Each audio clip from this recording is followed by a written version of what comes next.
Ah, eto sunod, mga kababayan. Nako po, ano yang sunod, Ken?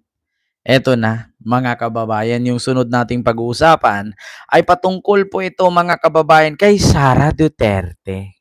Mhm. Patay tayo diyan, mga kababayan. Si Sara Duterte, eto ang pinakamalaking pagkabisto ni Sara, mga kababayan, na talagang nagalit siya. Oo, Sara All Japan. Mga kababayan, kung naalala ninyo, inilabas po ng palasyo na si Sara Duterte ay babiyahe ng Japan. Ngayon, noong nalaman ng palasyo at inanunsyo ng palasyo na babiyahe si Sara ng Japan, nagalit. Bakit? Kasi mga kababayan, yun palang planong yun ay ganito ang gawin nyo. Ganito pala ang gagawin niya. According sa chismis na huwag paniwalaan. According sa chismis na aking nakalap, balak pala talaga ni Sara pumunta ng Japan at mag-file ng asylum sa Japan. Kasi ramdam niya na may warrant na siyang lalabas. Yun ang sabi ng chismis. No? Balak niyang mag-file ng asylum sa Japan. Kasi ang Japan is pwede kang mag-file ng asylum doon. No? Para doon ka manirahan, doon ka mamuhay, at ang irason mo ay political persecution. So ngayon, mga kababayan, totoo ba yan na pwede kang mag-file o mag-seek ng asylum sa Japan? Yes, which is yan ang ginawa ni Peebles. No? Si Peebles Talakera, ganyan ang ginawa niya, nag-asylum siya sa Japan. Kasi mga kababayan, si Sara Duterte ay alam niya na aarestuhin siya anytime soon dahil sa kasong grave threat. Ngayon, mga kababayan, ganyan din ang ginawa ni Jid Mabilog. Kung naalala nyo si Mayor Jid Mabilog ng Cebu, ng Iloilo, ganyan ang ginawa niya noong hinahunting siya ni Digong na ipapatay. Pumunta ng Japan, nag-asylum sa Japan, hanggang sa pumunta ng Amerika, nag-asylum sa Amerika, at nakapasa naman. Take note, mga kababayan. Yun pala ang balak talaga ni Sara.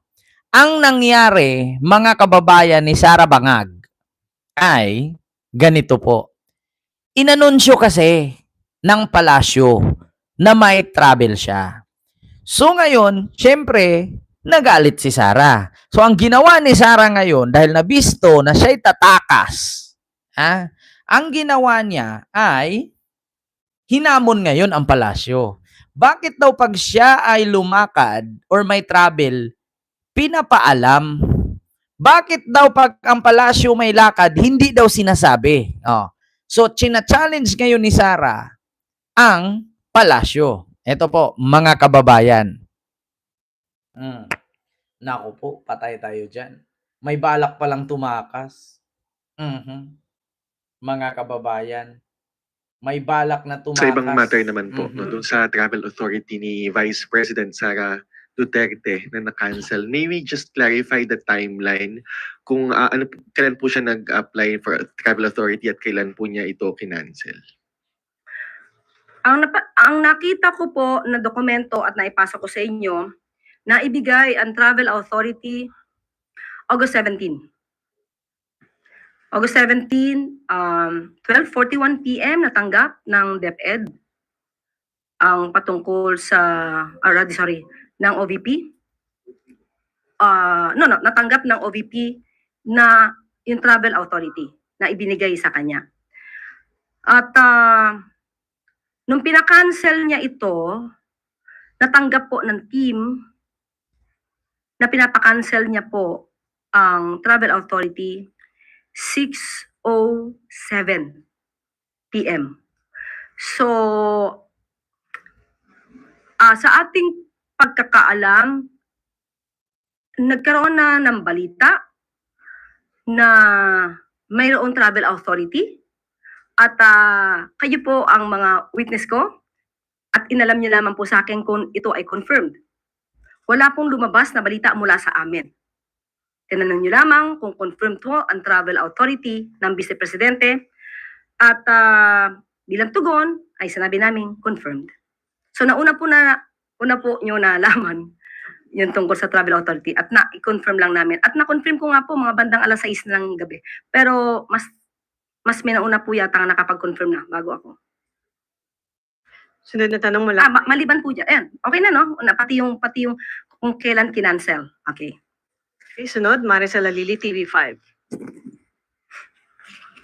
Magandang tanghali po. Yusek, after the exchange of statements last night between your office and the office of the Vice President with regards to the travel authority, the Vice President has released another statement. She said that transparency and accountability should not be demanded from a single government office alone. The Office of the President issues travel authority to numerous government offices, including its own officials and employees. Pero yung last part po ng statement, sabi niya, from here on, we expect that all travel authorities issued by the palace, together with the corresponding travel expenses and public funds involved, be made available to the public. Your comment po. Sa parte po ng Office of the President, lagi naman po transparent ang Office of the President pagdating po sa pagbabiyahe. Nagkakaroon pa nga po ng pagre-report, may kapihan pa po, at nakikita niyo po kung ano ang nangyari sa mga foreign trips, official visits, working visits ng ating Pangulo. Hindi po yan nakatago. Hindi po yan itinatago. Narinig nyo? So, sa madaling salita, mga kababayan, noong kinonfirm ni Yussi Claire Castro na may biyahe si Sara, na-confirm niya sa media, oo, may biyahe. Pero nung pagkailang oras nakalipas, kinancel daw ito ni Sara. So, may nag-post ulit na ikinancel. Pero mas nauna kasi yung pag-confirm na may biyahe siyang Japan. So, ang tanong ngayon, bakit kinancel? Kasi, unang mangyari kasi mga kababayan, mako-question kasi siya. Alam naman niya na ang Pilipinas ay nasa kalagitnaan ng baha. Krisis sa baha. Malakas ang habagat. Lalim ang tubig. Tapos magbiyahe ka Japan. So bakit mas unahin mo pagbiyahe ng Japan kaysa sa tulungan yung mga nabahaan? Kaya nga hinanap siya ni Congressman Abante. Ngayon, sabi naman ng mga DDS, bakit daw si Sara ang hanapin? Si BBM naman daw ang commander. Doon na nga tayo eh.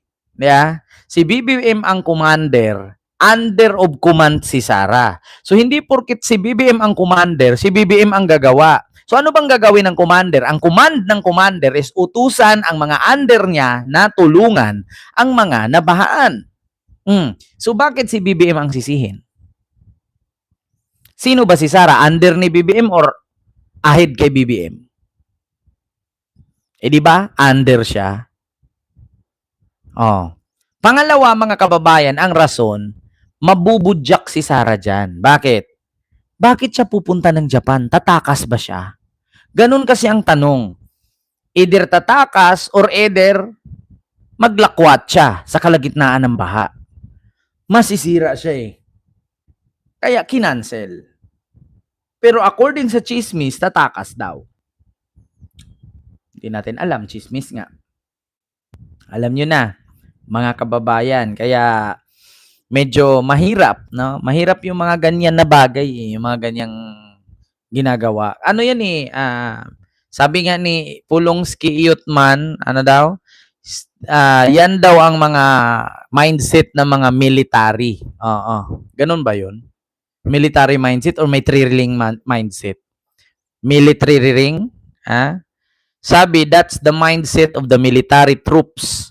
When they are caught, they will run or skip. The sin against the law. Ganun ba yun? Military ba? Hindi eh. Mindset yan ng mga scammer. Pag nabisto, mag-iba ng way. Pag nabisto, mandamay. Sakit na ni Sara yan.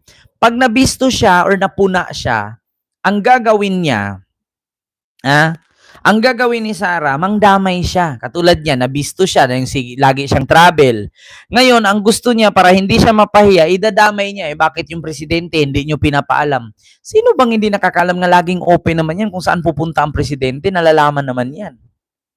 Siya lang naman yung pumupunta ng kung saan-saan na magagalit siyang malaman. Natural. Kung gusto mong magbiyahe ng hindi ka nalalaman, mag-resign ka. 'Di ba? Di ba? Kung gusto mong malaman, kung gusto mong hindi malaman kung saan ka pumunta, mag-resign ka, mag-private citizen ka. Di ba? Para walang issue kung saan ka pupunta, saan ka mag-travel. Ganun lang, di ba, mga kababayan? Ngayon, kung ayaw niyang malaman kung saan siya pumunta, di. Tandaan mo, Sara, tax ng taong bayan yung binayad sa'yo. Natural malaman ng taong bayan yan. Pangalawa, yung mga bodyguards mo, tax ng taong bayan yung kinakain yan at pamasahin yan, hindi sa'yo. Do you think ililibre ni Sara yung mga security niya? Tax ng gobyerno yan. Sa gobyerno galing. Pera ng taong bayan yan. 'Di ba? So, may karapatan ng taong bayan malaman kung saan ka pupunta. Ngayon, kung ayaw mong malaman kung saan ka pupunta, di mag-resign ka. Tapos ang usapan. Bakit ka natatakot na malaman kung saan ka pupunta kung wala kang tinatago? Yeah? Bakit ayaw mong malaman na pupunta ka ng Japan? Bakit? May tatakasan ka ba? May tinatago ka? May nililihim ka ba? Natural lang malalaman ng tao dahil pera ng tao yung ginagastos mo. O sabihin natin pera mo yung pinamasahe mo puntang Japan, paano yung mga staff mo? Paano yung mga security mo? Okay lang sana kung pupunta ka ng Japan, ikaw lang mag-isa, wala kang kasamang secretary, wala kang kasamang staff. Nako, Diyos ko. So yun lamang po mga kababayan, yung ating reaksyones, no? Sa mga oras na ito. 'Di ba? Klarong-klaro, mga kababayan. So yun lang mga kababayan, maraming salamat po and see you next vlog. God bless po. Thank you. And bye-bye. Maraming salamat.